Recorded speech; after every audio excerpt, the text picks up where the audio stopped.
Lepo pozdravljeni na našem četrtem srečanju. Četrtem že, kar pomeni, da smo že na polovici. In danes nam bo tik pred Božičem brat Primož spregovoril o uboštvu, torej kako ga je Frančišek videl, kako je živel v uboštvu. Njegov pač skozi Frančiškove oči. Brata Primoža tako poznamo, je provincialni minister slovenskih kapucinov, je tudi predsednik Frančiškovske konference, ki organizira to formacijo za brate in sestre enkrat mesečno po Zoomu. Tako, brat Primož, če bi želeli kakšno besedo, če ne pa mogoče vsaj to, preden začnemo, predno spregovorimo o tej temi, uboštvo, nam mogoče lahko poveste, kaj je tisto, kar vas pri Frančišku najbolj nagovarja. Je to uboštvo ali je še kaj drugega? Sem skupaj? Čer. Me veseli, da smo lahko ta večer zopet in se tako skupaj že nekako oglašujemo na božični praznik, kljub temu, da bomo govorili o uboštvu. Kaj me pri Frančišku najbolj nagovarja, mene osebno to, da je bil v svojem srcu vesel svetnik, ker je bil odrešen. Ker se je čutil, da ga je Kristus odrešil. Kljub temu, da je veliko trpel, da je imel veliko težav tudi z bratem vsem, ampak v svojem srcu res vidim, ker je bil zazrt v Kristusa, je bil osvobojen vsega. Svoboden svetnik. Hvala. No, zdaj pa lahko prisluhnemo, o uboštvu. Ja. Hvala. Vas prosim za potrpežljivost, ker je kar nekam veliko tega ratalo, govoriti o uboštvu. Zato bom tudi bral, ker je veliko besed od Frančiška. Pa vstopimo ta večer z besedami svete Klare, Frančiškove učenke. Klara govori o Jezusu kot o ogledalu. V 4. pismu Neži Praški jo spodbuja, kaj naj vidi, ko opazuje Jezusa Kristusa. Takole piše. Opazuj na začetku tega ogledala, torej Kristusa, uboštvo položenega v jasli in povitega v revne plenice. O čudovita ponižnost! O strmenje vzbujajoče uboštvo. Kralj angelov, Gospod nebes in zemlje je v jasli položen. Tako sveta Klara. Tako Klara vidi v okoliščinah, v katerih se je rodil Jezus, njegovo izbiro za uboštvo. Ob tem pa se meni zvenijo tudi Frančiškove besede iz prvega opomina, kjer povezuje skrivnost Evharistije s Kristusovim sestopom iz nebeškega prestola. Pravi podobno, kakor je vstopil v telo Device Marije. Te večer bomo torej posvetili uboštvu. Mnogo vidijo pri Frančišku uboštvo zelo močno izpostavljeno, morda celo kot njegovo največjo lastnost. Res je uboštvo dal velik pomen, a je bilo uboštvo še posledica njegove druge izbire. Kako je gledal Frančišek na uboštvo, si bomo pogledali na osnovi njegovih besedil, ki nam jih je zapustil. Torej ne bomo si pogledali, kaj so drugi pisali o Frančiškovem uboštvu, ker tisto so že razlage. Torej naj nam spregovori Frančišek sam. Najprej v vprašanju, odkot Frančiškovo uboštvo. Frančišek izhaja iz sloja meščanov. Njegov oče je bil trgovec, bil je dobro stoječ in preskrbljen. Ob koncu življenja v poroki Frančišek ta del svojega življenja opisuje kot, citat, ko sem bil namreč še v grehih. To je Frančiškovi v poroki. Preobrat se je zgodil v srečanju z gobavci. Sam pravi najprej v poroki, Gospod vam je sam pripeljal mednje in bil sem usmiljen z njimi. Gobavcev ni več opazoval le od daleč. Od tega trenutka dalje je vstopal v njihov življenjski standard in ga tudi sam okušal. V njem se je zgodil preobrat, ki ga takole opisuje. In ko sem se oddaljil od njih, se mi je to, kar se mi je zdelo zoprno, spremenilo v sladkost za dušo in telo. Ta sprememba ni bila zgolj v tem, da bi mu delo z gobavci povzročalo neko zadovoljstvo, veselje, da je opravil neko plemenito delo. Sam pa bi še naprej ostal pri istem standardu, kakor prej. Pač pa je tudi sam prevzel nove oblike življenja. V poroki to pravi, na to sem še malo počakal in zapustil svet. Korenit preobrat se je zgodil pred Asiško stolnico, Marije Velike. Tam je zemeljskemu očetu Petru Bernardoneju vrnil vse njegove stvari, denar in obleko. To je pospremil še z besedami: Do sedaj sem klical Petra Bernardoneja za svojega očeta, toda ker sem sklenil služiti Bogu, mu vračam denar, zaradi katerega se je razburjal, in tudi vso obleko, ki jo imam od njega. V prihodnje bom govoril: Oče naš, ki si v nebesih. Merilo njegovega življenja in ravnanja je postal Bog. Pri tem se je še posebej oziral na Jezusa Kristusa, ki je Bog in hkrati postal eden izmed nas. Tako je pri izbiri življenjskega standarda postal Kristus njegovo merilo. V pismu bratu Leonu je zapisal: Na kakršenkoli način se ti bo zdelo bolje ugajati Gospodu Bogu in hoditi po njegovih stopinjah in njegovem oboštvu, stori to z blagoslovom Gospoda Boga in v pokorščini do mene.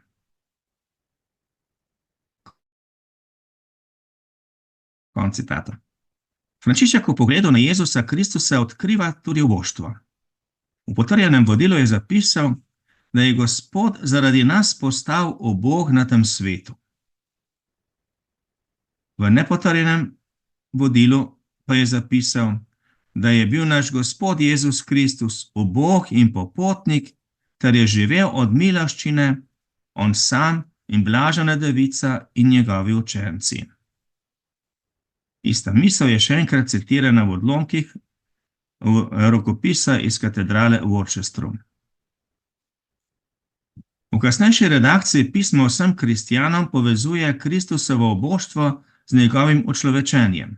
Takole piše: Najvišji Oče nam je iz nebes po svojem svetem nadangelu Gabrielu oznanil, da bo njegova beseda tako vzvišena, tako sveta in tako veličastna prišla v telo device Marije. Iz Marijinega telesa si je prevzela resnično meso naše človeškosti in krhkosti. Čeprav je bil bogat nad vse, je vendar hotel na svetu zase in za preblaženo devico svojo mater izbrati uboštvo. Konec citata. Iz tega pogleda, da si je Kristus, učlovečeni Bog, za svoje zemeljsko življenje izbral uboštvo, Frančišek zajema spodbudo sebi in vsem bratom za življenje v uboštvu. Ker je Gospod zaradi nas postal Bog na tem svetu, tako je zapisal v potrjeno vodilo, naj si vsi bratje prizadevajo slediti ponižnosti in uboštvu našega Gospoda Jezusa Kristusa in spominjajo naj se, da ne smemo od tega sveta imeti nič drugega, razen, kakor pravi apostol, da imamo živež in obleko, s katero se pokrivamo in smo zadovoljni. Torej, Frančiškova izbira uboštva ni bila le sočutje z ubogimi, globlji razlog je Jezus Kristus in njegov način življenja, torej njegovo uboštvo.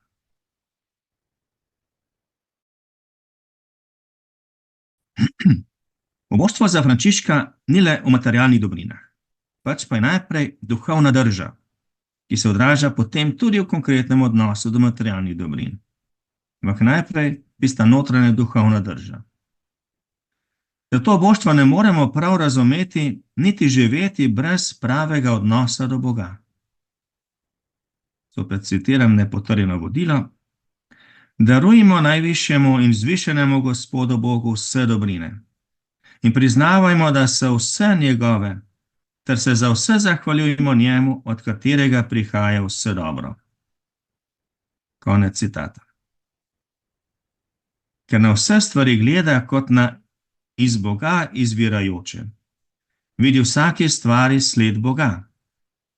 Zato je do stvari ustvaril odnos občudovanja, kar je najlepše izpovedal v hvalnici stvarstva, to je sončne pesmi. Sam se počuti kot ena od ustvarjenih stvari. Od tod poimenovanje, da so mu tudi stvari brat in sestra. Zato se vsake stvari tudi zelo veseli. Šele na to pride na vrsto uporaba stvari. A tudi ta je najprej zaznamovana s hvaležnostjo. Zato pa tudi z veliko premišljenosti, kaj in koliko uporabljati. Kot je bilo že rečeno, se pri tem naslanja na Jezusa in Marijo. V spisu Posledna volja za sveto Klaro je podal svojo temeljno usmerjenost. Tako je zapisal: jaz, mali brat Frančišek, hočem hoditi po poti življenja in oboštva našega najvišjega Gospoda Jezusa Kristusa in njegove matere, ter v tem vztrajati do konca.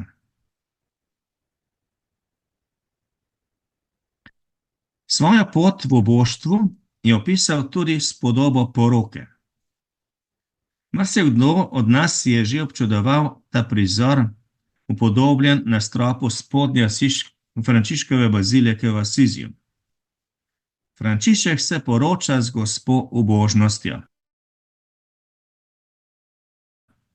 In bratu naroča, vedno naj ljubijo našo sveto Gospo uboštvenost in naj se te gospe držijo.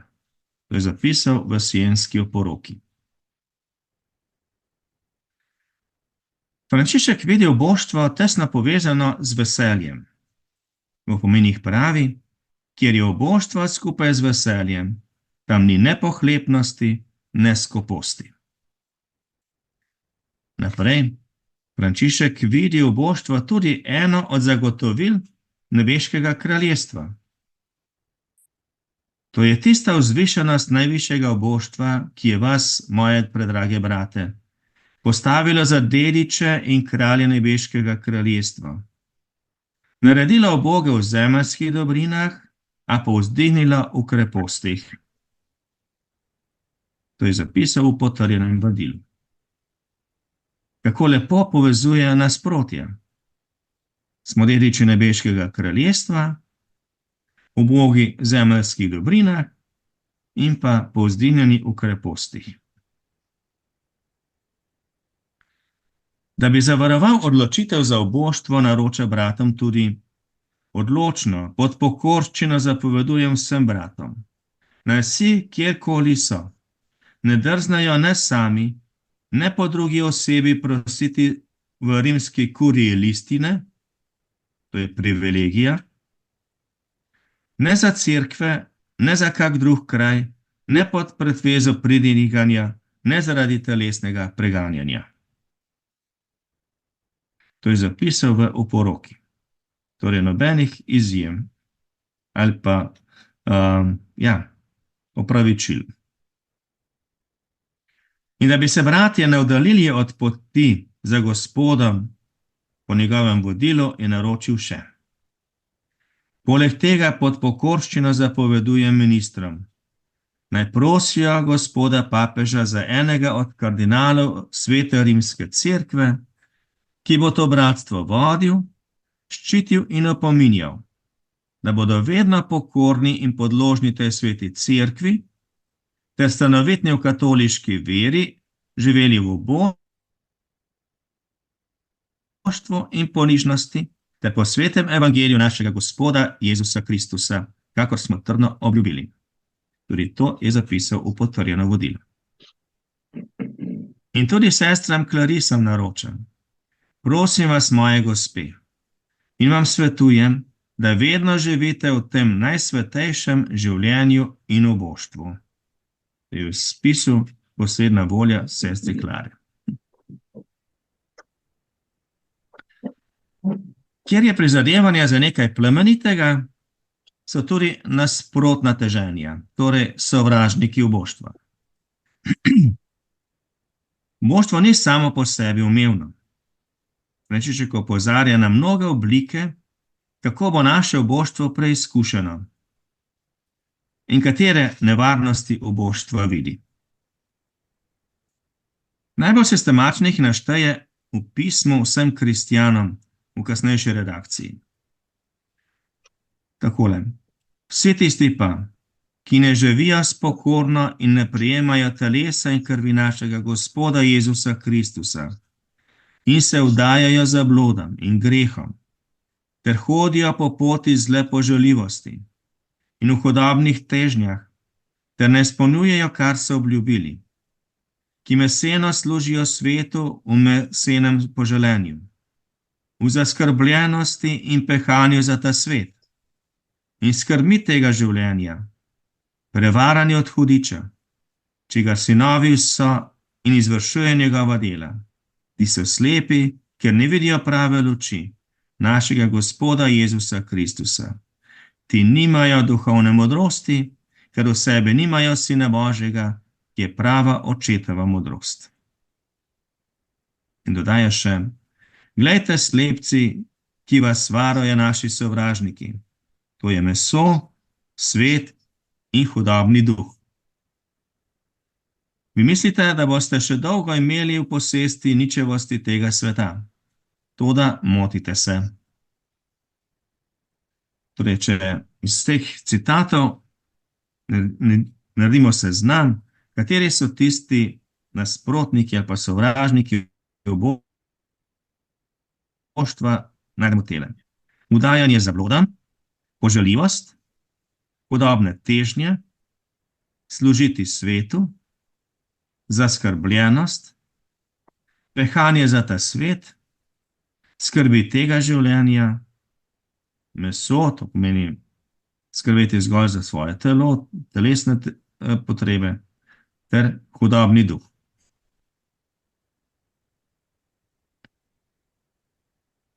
Zapuščanje oboštva ni zgolj enkraten dogodek, ampak je celotno dogajanje v človeku.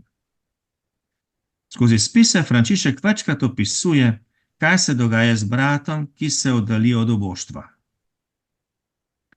V prvotni redakciji pisma vsem kristjanom je zapisal: vse tiste in tiste, ki ne delajo pokore in ne prejemajo telesa in krvi našega Gospoda Jezusa Kristusa, ter se predajo zabludam in grehom in hodijo za zlim poželenjem, ter strastmi svojega mesa in ne izpolnjujejo, kar so obljubili Gospodu, marveč telesno služijo svetu z mesenimi željami in z napori sveta, ter skrbi tega življenja.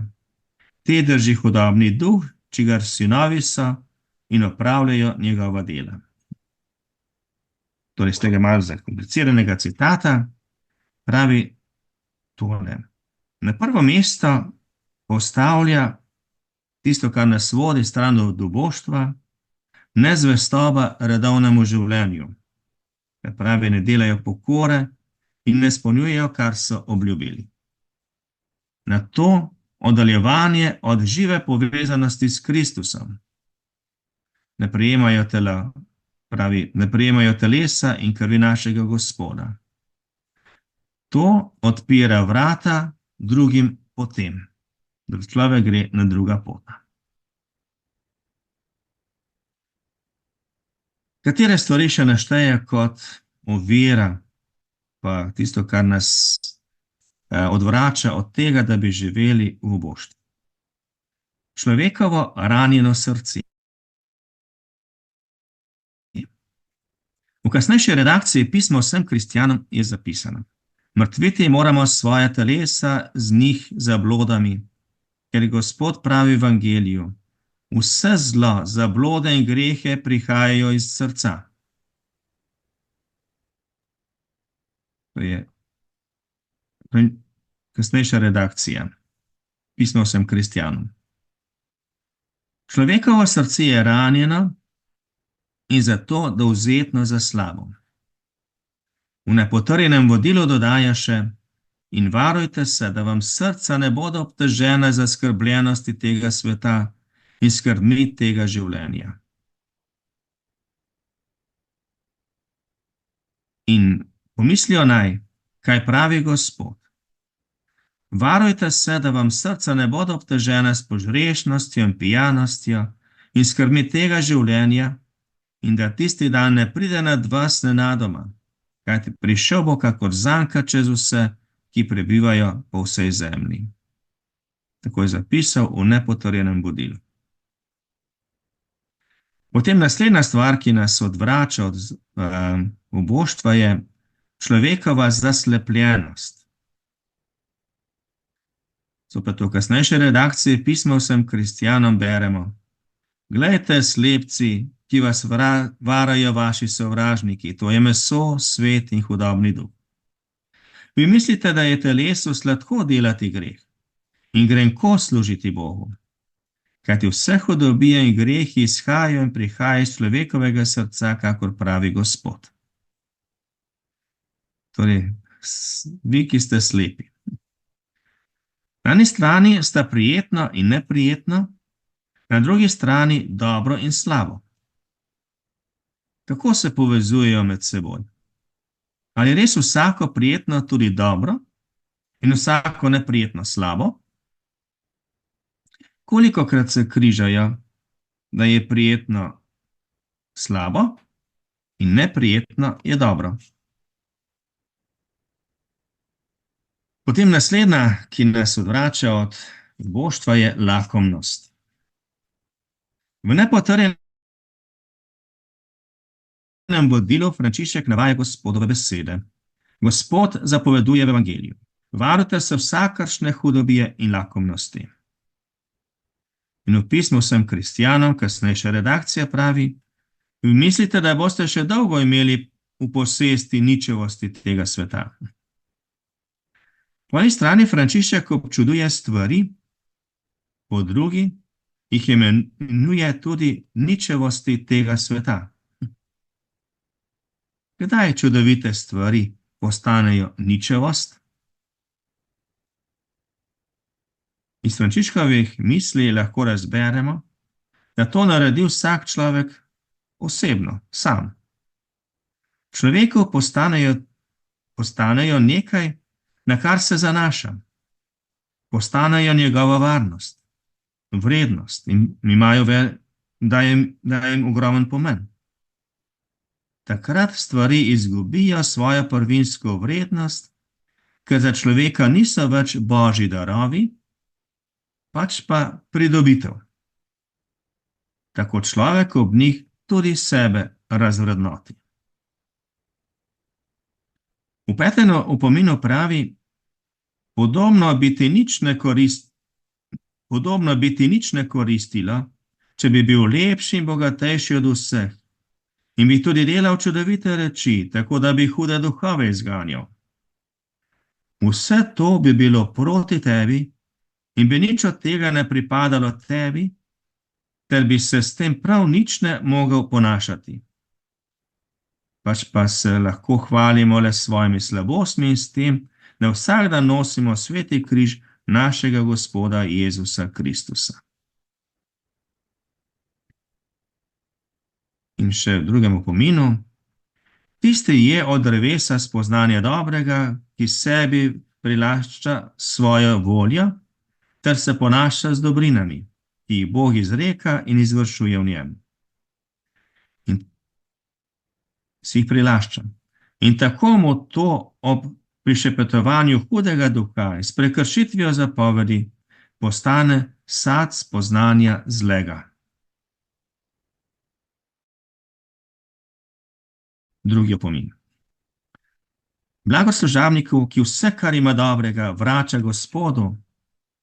Kdor si namreč kaj pridrži, skrije v sebi denar svojega Boga in se mu bo vzelo še to, kar misli, da ima. 18. opomin. In pa še zadnji, ki ga Frančišek prepoznava, da nas odvrača od življenja v oboštvu, je hudobni duh. V ozadju ga prepoznava aktivno delovanje hudobnega duha. V nepotrjenem vodilu pravi, tiste, ki jih lepijo po denarju in ga cenijo bolj kot kamenje, hoče hudobni duh zaslepiti.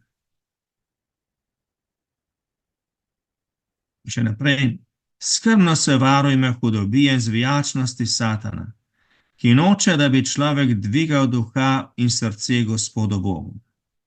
Satan hodi v krogu želji, da bi se pod pretvezo kakega plačila in pomoči polastil človekovega srca in udušil spominju Gospodovo besedo in njegove zapovedi. S posvetnimi skrbi in željami želi zaslepiti človekovo srce in se v njem naseliti. Kaj pomeni biti ubog? Frančišek ne daje definicij, nekih sistematičnih opisov. Iz njegovih spisov pa je možno izluščiti naslednje lastnosti ubogih. Najprej je lastnost ubogih, da so zazrti v nebeške stvarnosti. V 28. opominu govori o takšnem ubogem. Blagor služabniku, ki si v nebese izbira zaklade dobrin, katere mu nudi Gospod. In da bi pri svojem delovanju ne izgubili prave smeri, se obrača k Bogu z naslednjo prošnjo. Vsemogočni, večni, pravični in usmiljeni Bog, daj nam ubogim, da bomo zaradi tebe delali, kar vemo, da hočeš, in vedno hoteli, kar je tebi všeč. Ta prošnja je zapisana v pismu celotnemu redu. Hkrati s tem prizadevanjem ubogega po nebeških dobrinah je tudi nasprotna stran. Posebno rodovniki, ki so se odpovedali svetu, morajo storiti več in kaj večjega. To je v kasnejši redakciji pismo vsem kristjanom. Ko naroča odpoved svetu, je tukaj naročila, naj ubogi ne bo ujetnik dobrin, ki jih daje svet. V istem pismu pravi v bratih, imejmo svoje telesa v sramoti in preziru. Ne smemo biti pametni in modri po mesu, temveč moramo biti preprosti, ponižni in čisti. V tem zadnjem naročilu, torej biti preprosti, ponižni in čisti, daje še nekaj opisov ubogih. Uboštvo ni vrlina sama za sebe, pač pa prav zablesti v povezanosti še z nekaterimi. Preprostostjo, ponižnostjo in čistostjo. Torej ubogi so hkrati tudi preprosti, ponižni in čisti. Pri povezovanju vrlin našteje v pozdravu krepostim dva zanimiva para. Tako pravi. Pozdravljena kraljica modrost. Gospod te ohranjaj skupaj s tvojo sestro sveto in čisto preprostostjo. Ker sveta in čista preprostost zmede vso modrost tega sveta in telesna modrost.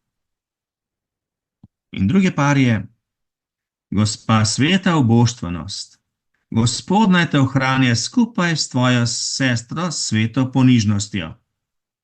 Sveta uboštvenost zmede napuh in vse ljudi tega sveta in vse, kar je na svetu. Ubog je torej okrašen z vrlinami, preprostost, ponižnost, čistost in modrost.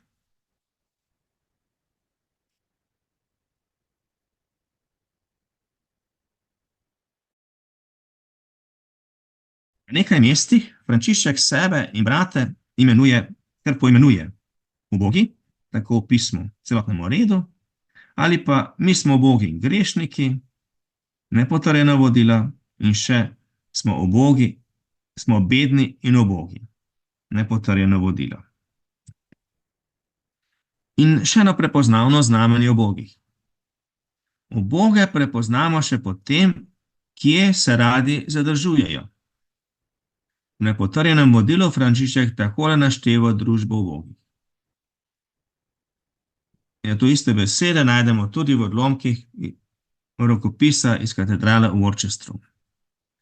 In veseliti se morajo, kadar se modijo med nizkimi in preziranimi osebami, med ubožnimi in slabotnimi, med bolniki in globavci, ter berači, ki o poti prosijo uboga ime. Tako, pojdimo sedaj k nekaj bolj takim praktičnim stvarem. O čem je Frančiškovo uboštvo? Kje se to vidi na zunaj tudi? Iz duhovne držne je potrebno iti tudi v konkretno življenje. V nepotrjenem vodilu daje naslednje navodilo. Vsi bratje naj se prizadevajo slediti ponižnosti in uboštvu našega Gospoda Jezusa Kristusa in spominjajo naj se, da ne smemo od vsega sveta imeti nič drugega, razen, kakor pravi apostol, da imamo živež in obleko in da smo zadovoljni. Poglejmo, na katerih področjih življenja vidi Frančišek uboštvo. Najbolj korenito je izraz brez lastnine. V začetku obeh vodil našteje evangeljske svete, za katere se odločajo bratje. Vodilo in življenje teh bratov je v tem, da živijo po pokorščini, čistosti in brez lastnine in da se držijo nauka in stopinj našega Gospoda Jezusa Kristusa. Tako v nepotrjenem vodilu. Potrjeno vodilo pa pravi: vodilo in življenje naših bratov je izpolnjevanje svetega evangelija našega Gospoda Jezusa Kristusa, življenje v pokorščini, brez lastnine in v čistosti. Torej, poleg pokorščine in čistosti ne omenja uboštva, pač pa brez lastnine. Ta beseda se pojavi tudi v Frančiškovih opominih. Tam pravi: tisti božji služabnik, ki se ne jezi in ne vznemirja zaradi koga drugega, živi pravilno in brez lastnine. In blagor mu, kdor nečesar sebi ne pridrži, ter daje cesarju, kar je cesarjevega, in Bogu, kar je Božjega.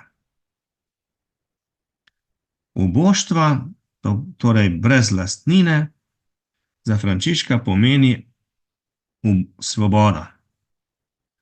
Lastnina namreč ne pomeni le, da je človek njen gospodar, pač pa, da je tudi njen služabnik, njen skrbnik, tako lastnina postane človekov gospodar. Se zamenjajo vloge. Drugo področje, kjer Frančišek govori o konkretnem uboštvu, so stavbe in pa posestva. Bratje naj se ničesar ne prilaščajo, ne hiše, ne kraja, ne druge reči. Tako je zapisano v potrjenem vodilu. O odnosu do zgradb, samostanov in zemljišč govori Frančišek na več mestih. V blagoslovu bratu Bernardu opiše tega brata kot tistega, ki je dal merilo vsem naslednjim bratom. Takole pravi: prvi brat, ki mi ga je dal Gospod, je bil brat Bernard. On je prvi začel in kar najpopolneje izpolnjeval popolnost svetega evangelija, ko je razdelil vse svoje imetje revežem. V nepotrjenem vodilu je dal zapisati: kjerkoli so bratje, v samoti ali drugod, naj se pazijo, da se ne bodo prilaščali nobenega kraja ali ga komu odrekali. Če smo pozorno prisluhnili, smo lahko zasledili besedo prilaščali. Nehote mi gre tukaj na misel dogodek v Rivotortu. Bratje so uporabljali tam stoječe kolibe. Ako je prišel kmet z oslom, se niso zanje potegovali, si jo niso prilaščali, pač pa so jo prepustili. Kot da bi Frančišek uporabljal tudi pravniški jezik in ločeval med lastništvom in pa posestjo, torej uporabo. Ko je pisal vodilo za bivanje v samoti, je določil, imajo naj eno bivališče, klaustrum, v katerem ima, torej uporablja, vsak svojo celico za molitev in spanje.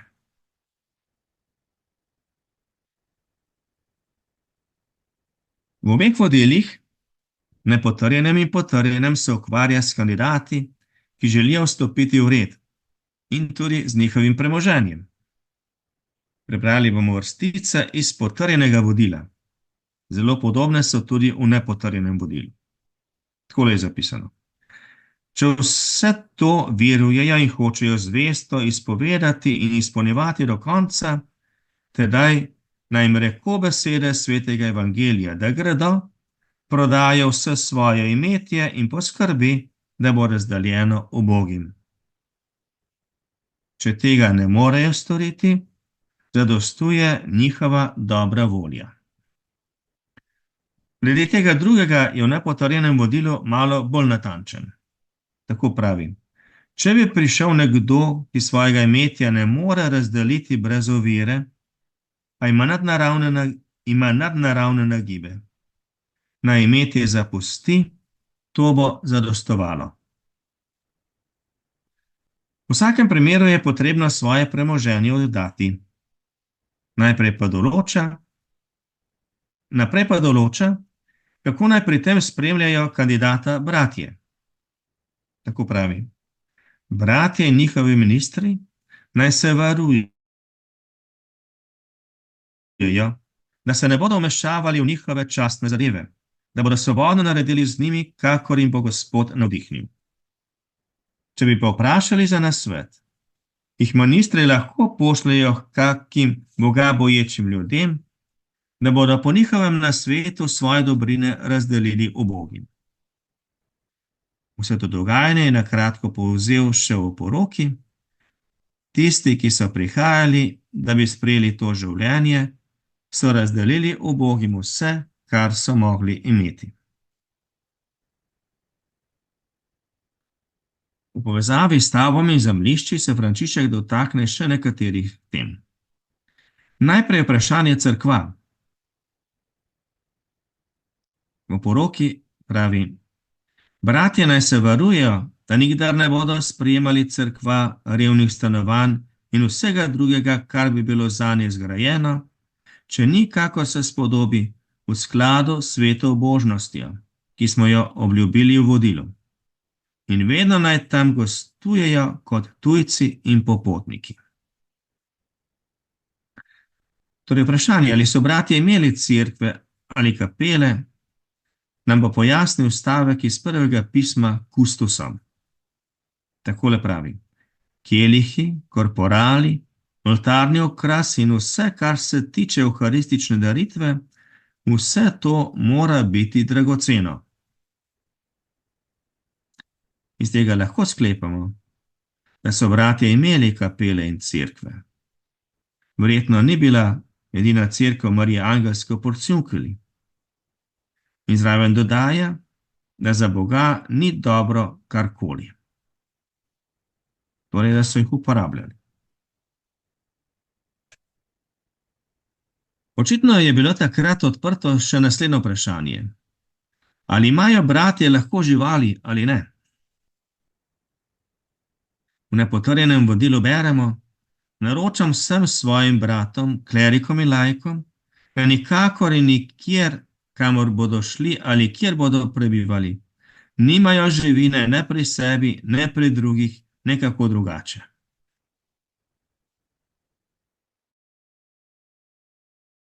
Imeti živino v takratnem času je očitno že pomenilo tolikšno zavarovanost, da bi se s tem oddaljili od oboštva. Temu Frančišek še dodaja, prav tako naj jim ne bo dovoljeno jezditi, razen v bolezni ali v veliki stiski. To je nepotrjeno vodilo. V potrjenem vodilu pa pravi, jezditi smejo le, če je nujno potrebno ali v bolezni. Prepoved jezdanja meri zagotovo proti temu, da bi si bratje umislili imeti kakšne jezdne živali, osle ali konje, kot svoje lastnine. Potem naslednja tematika je obleka. Pri sprejemanju kandidatov red določi tudi, kaj naj obsega njihova obleka. Kandidate sprejemajo provincialni ministri in potem, ko nekoga sprejmejo, citat, jim dajo obleko preizkušnje. To je 2 tuniki brez kapuce, pas, hlače in kaparon, ki sega do pasu. Razen, če se ministrom kdaj ne bi pred Bogom zdelo primernejše kaj drugega. Ko pa nekdo naredi za obljube v redu, pa pravijo, naj imajo eno tuniko s kapuco in če hočejo, lahko imajo še drugo brez kapuce. Tako potrjenem vodilu. V nepotrjenem vodilu daje za brate z obljubami bolj celosten seznam oblačil. Pravi, drugi bratje pa, ki so že obljubili pokorščino, naj imajo eno tuniko s kapuco in drugo brez kapuce, če je potrebno, ter pas in hlače. V poroki pa opisuje, da so bili zadovoljni z eno tuniko, s pasom in hlačami. Več nismo hoteli imeti. Glede obuval pa pravi, da jih smejo nositi vsi, katerim je potrebno, tako v potrjenem vodilu. Iz zapisanega lahko sklepamo, da ubogi hodijo bosi, obuvalo pa uporabljajo, kadar je potrebno, torej z razlogom. Sicer pa glede oblek velja še tole. Vsi bratje naj nosijo preprosta oblačila, ki jih morajo krpati z raševino in drugimi zaplatami z Božjim blagoslovom. Tako nepotrjenem vodilu. V potrjenem pa pravi, vsi bratje naj se preprosto oblačijo. Obleko naj z Božjim blagoslovom krpajo z raševino in drugimi krpami. Uboštvo glede obleke nam bo zastavljalo vprašanje, kako to prenesti z začetka 13. stoletja v prvo polovico 21. stoletja. Dostopnost do oblačil je danes neprimerno drugačna, kot je bila pred 800 leti. Zagotovo pa je enako sodobno Frančiškovo naročilo, vsi bratje naj se preprosto oblačijo. Torej preprosta obleka. Kako priti do obleke? V potrjenem vodilu je Frančišek zapisal, za potrebe bolnih bratov in obleko drugih bratov, pa naj skrbijo samo ministri in kustosi po duhovnih prijateljih, kakor se jim bo zdelo primerno glede na čase, kraje in mrzle pokrajine. Tako v potrjenem vodilu. Frančišek zahteva urejenost pri oskrbovanju z oblekami. Med tem naj bedi provincialni minister, njemu je zaupana tudi presoja za prilagoditve. Izbira obleke, ki je v obliki črke tau, nima samo funkcionalne vloge, pač pa tudi oznanjevalno. Oblika križa. Prav zato ne more biti področje obleke prepuščeno prosti izbiri. Je potrebno, da je urejeno. Ob tem daje Frančišek naslednjo opozorilo. Opominjam jih in spodbujam, naj ne prezirajo in obsojajo ljudi, katere vidijo, kako so oblečeni v mehka in pisana oblačila in kako uživajo izbrane jedi in pijače. Rajši naj marveč vsak sebe sodi in prezira. S tem naročilom Frančišek ohranja vedrino v strogosti. Pri odnosu do obleke pokaže Frančišek še en vidik. Obleke se strošijo ali pa tudi strgajo. Prasa tedaj je bila krpanje obleke, in sicer zakrpano znotraj in zunaj. Vsekakor lahko rečemo, da oboštvo zahteva skrbnost za obleko. In prilagodimo skrbnost sedanjemu času. Torej, zanemarjena obleka gotovo ni znamenje oboštva. Eno besedo tudi o brevirju.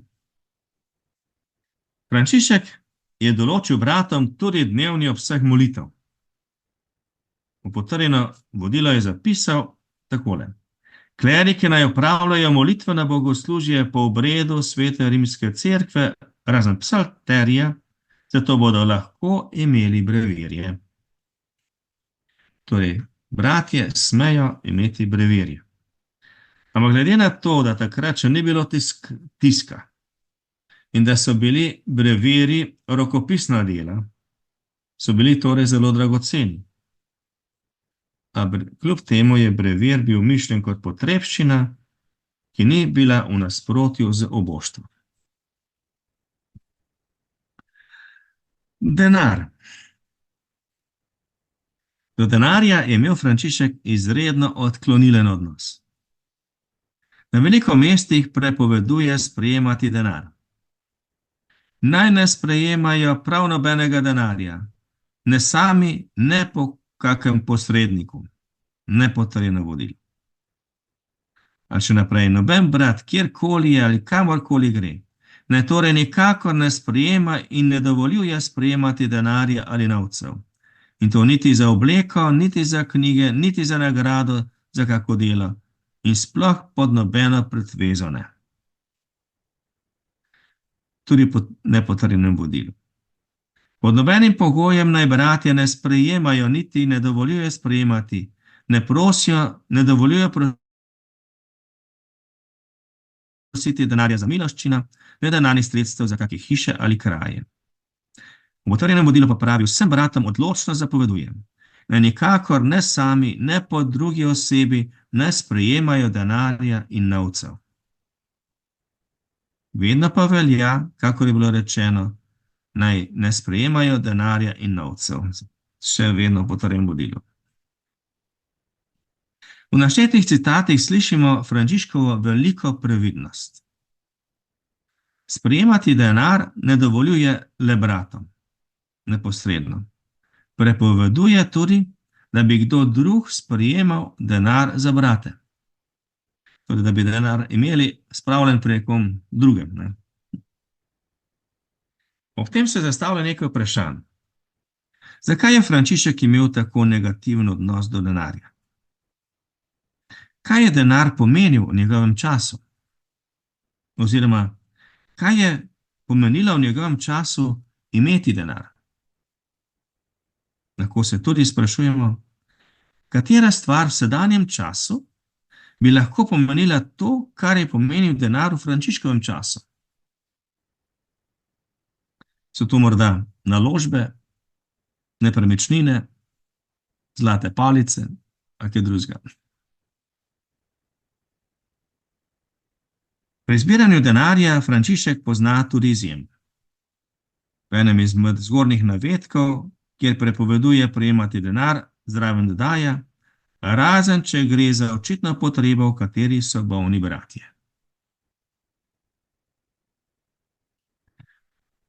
Kaj pa, če bi se kateri brat tega ne držal? V nepotrjenem vodilu je zapisal, če bi se zgodilo, kar sicer Bog ne daj, da bi kdo od bratov zbiral ali imel denar, razen že v omenjeni potrebi bolnih bratov. Ga vsi bratje imejmo za lažnega brata in odpadnika in tatu in razbojnika, ki ima denarnico, razen če se resnično spokori.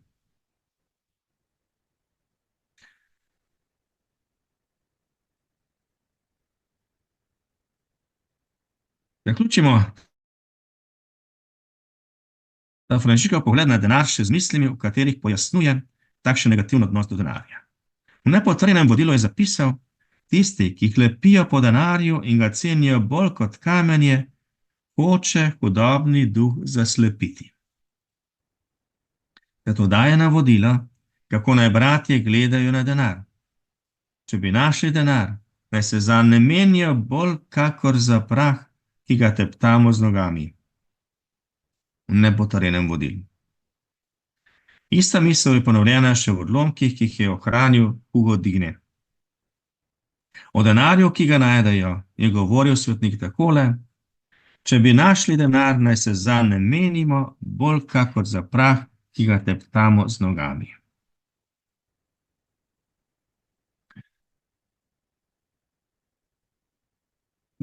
Ne gre toliko za denar sam po sebi, pač pa za to, kaj lahko denar naredi iz človeka.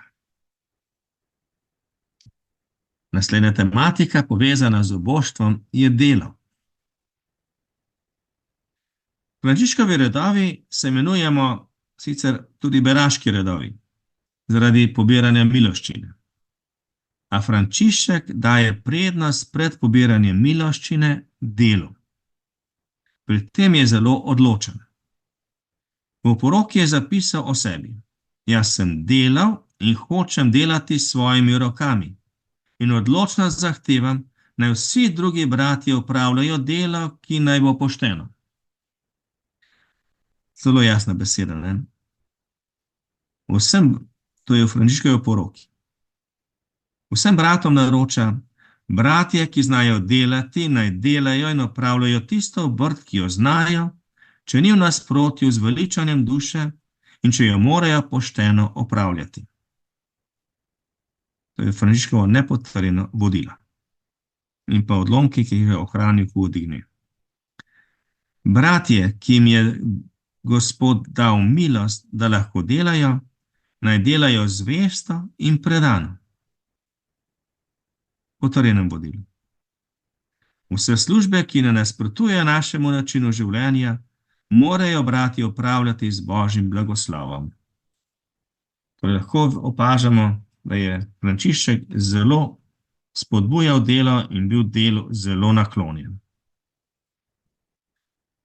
Spregovori pa tudi o službah, ki niso primerne za brate.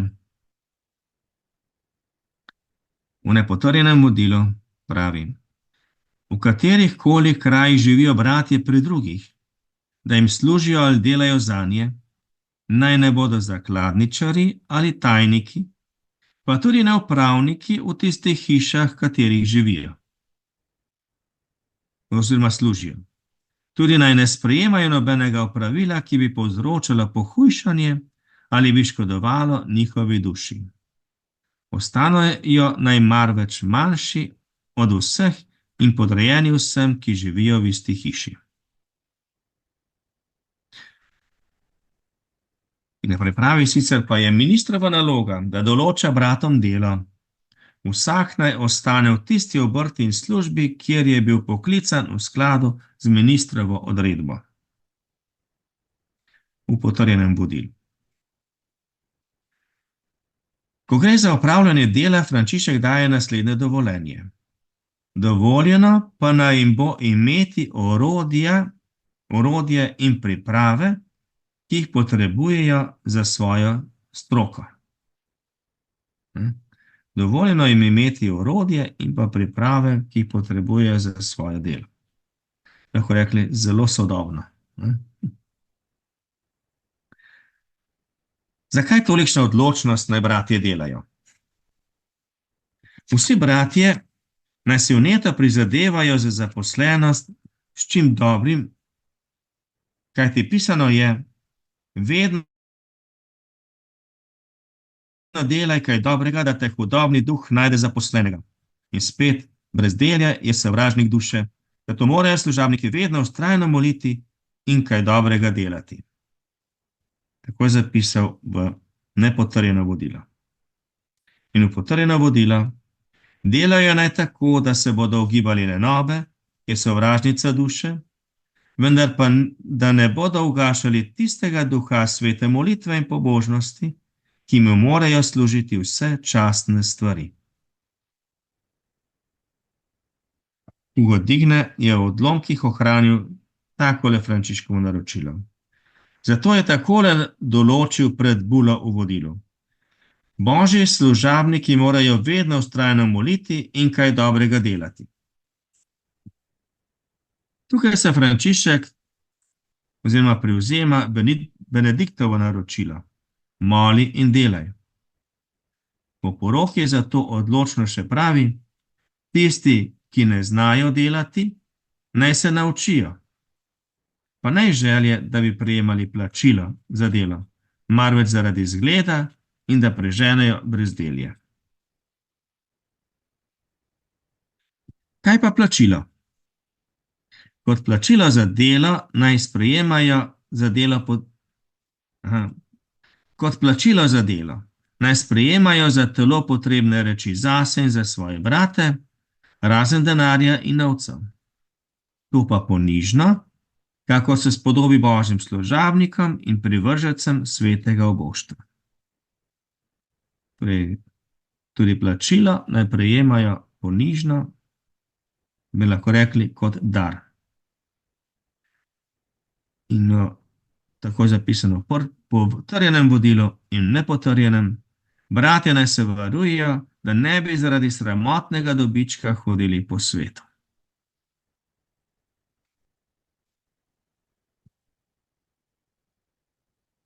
Sredstva za življenje bratov so bili darovi, ki so jih prejemali za svoje delo. Kot je bilo že omenjeno zgoraj, so bili to različni darovi, le denarja ne smejo prejemati.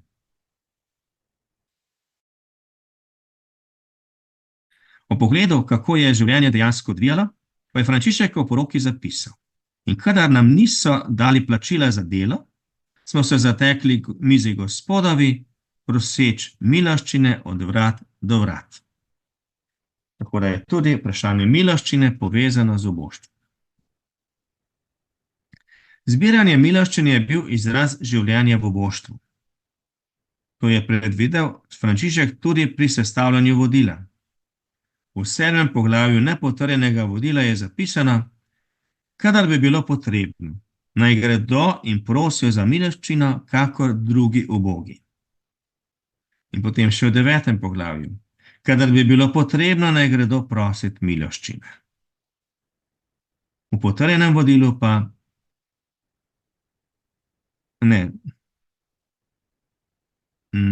pravi o zbiranju miloščine, kot tujci in popotniki na tem svetu naj v oboštvu in ponižnosti služijo Gospodi in zaupljivo prosijo za miloščino. Posebej Frančišek omenja zbiranje miloščine za gobavce. V nepotrjenem vodilu pravi, smejo pa bratje sprejemati miloščine za gobavce, ki so v očitni stiski, vendar naj se izogibajo denarju. Zbiranje darov je tako postala oblika dobrodelnosti od darovalca preko bratov do ljudi, ki so bili v stiski. Tako lahko nekako prepoznamo, da na isti način deluje danes Karitas. Od darovalcev preko Karitas do ljudi v stiski. Navdih za zbiranje miloščine najde Frančišek pri Jezusu Kristusu.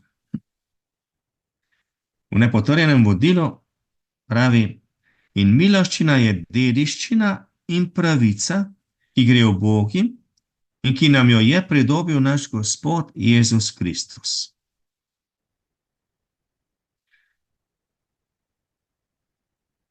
Odlomki rokopisa iz katedrale v Worcesteru podajo podobno razlago.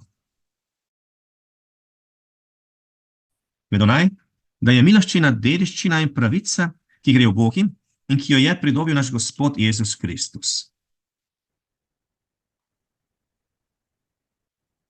Torej, ta poudarek, da je za Frančiška zbiranje miloščine pravica in pa tudi dediščina.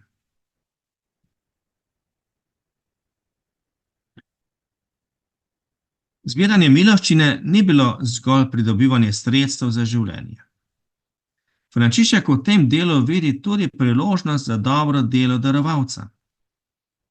Na potrjenem vodilu beremo, brati, ki se trudijo, ko jo nabirajo, miloščino, bodo sami prijeli veliko plačila, hkrati pa tiste, kateri jim miloščino dajejo, bogatijo in jim pridobivajo plačilo.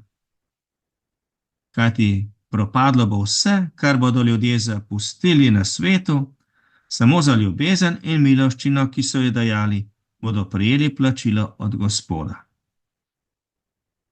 Tako v nepotrjenem vodilu. Nabiranje miloščine je bilo tudi zelo neprijetno. Bratje so naleteli tudi na ljudi, ki se niso strinjali s tem, celo izražali nasprotovanje zbiranju miloščine. V nepotrjenem vodilu je v pogum in tolažbo tem bratom zapisal, kadar bi jih ljudje sramotili, bi jim ne hoteli dati miloščine, naj se zato ne zahvaljujejo Bogu, saj bodo zaradi sramotenja prejeli veliko čast pred sodnim stolom našega Gospoda Jezusa Kristusa. In vedo naj, da sramotenje ne zadene tistih, ki ga trpijo, temveč one, ki ga prizadevajo.